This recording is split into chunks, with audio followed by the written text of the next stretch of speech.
Des milliers d'hectares en proie aux flammes. La ville de Jaratana est menacée tandis que les incendies avancent à travers les collines. Ces habitants du sud de la Sicile regardent le brasier, impuissants. Les Canadaires ne cessent de parcourir les nuages de fumée. À cause de l'anticyclone Lucifer, l'Italie traverse sa semaine la plus chaude de la saison.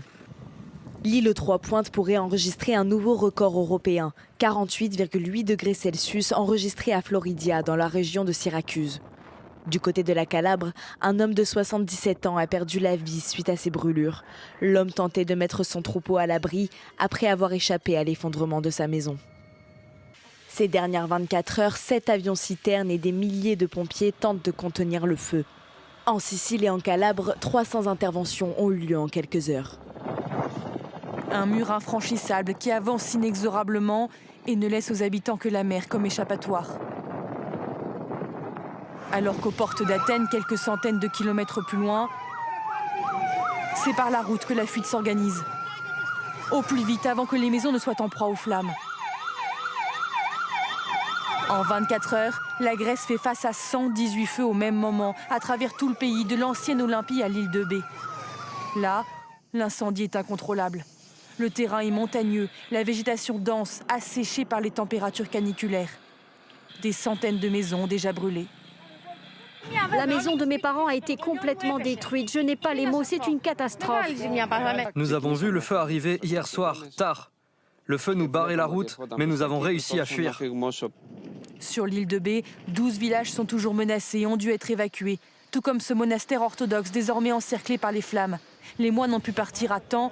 Il n'y a pour l'instant aucune victime à déplorer en Grèce. Sur tous les fronts, le combat contre le feu fait rage.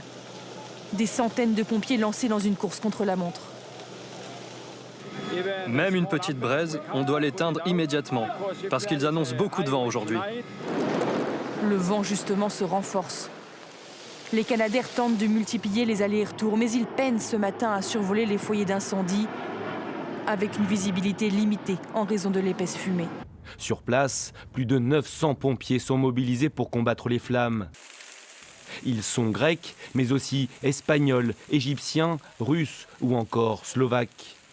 De tels incendies, la Grèce n'en avait pas connu depuis près de 15 ans. En 2 semaines, plus de 100 000 hectares de forêt sont partis en fumée, des feux meurtriers qui ont causé la mort d'au moins 3 personnes.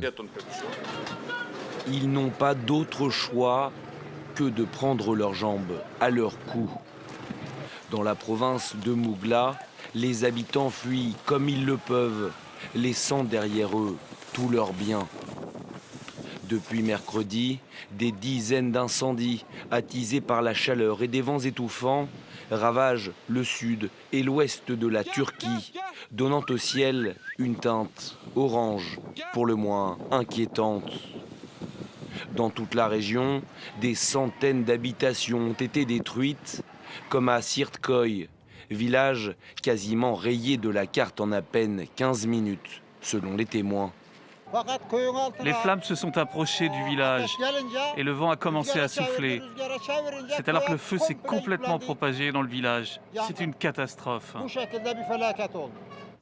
Même scène de désolation dans les stations balnéaires de Manavgat, Marmaris et Bodrum, où les dégâts aussi sont considérables.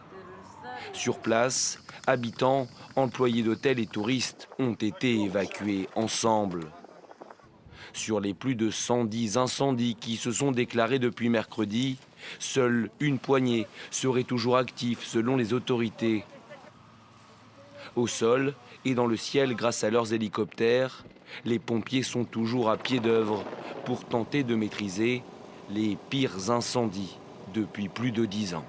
Que les incendies continuent de faire rage, les Algériens entament un deuil national de 3 jours ce jeudi. Des dizaines de personnes ont perdu la vie, des centaines d'autres ont dû fuir leur maison. Après la stupeur, ces déplacés laissent place à la colère.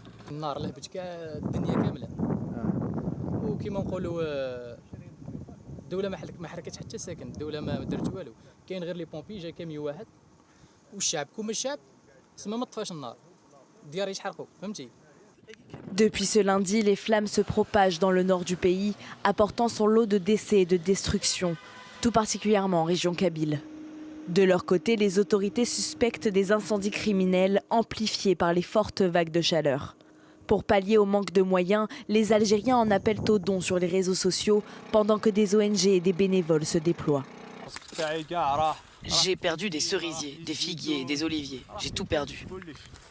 J'avais des chênes aussi. Tout a brûlé. J'ai travaillé jour et nuit pour prendre soin de mes arbres. J'ai tout perdu en 1 minute.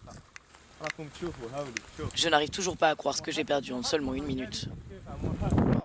L'Algérie n'est pas le seul pays d'Afrique du Nord à être frappé par les feux.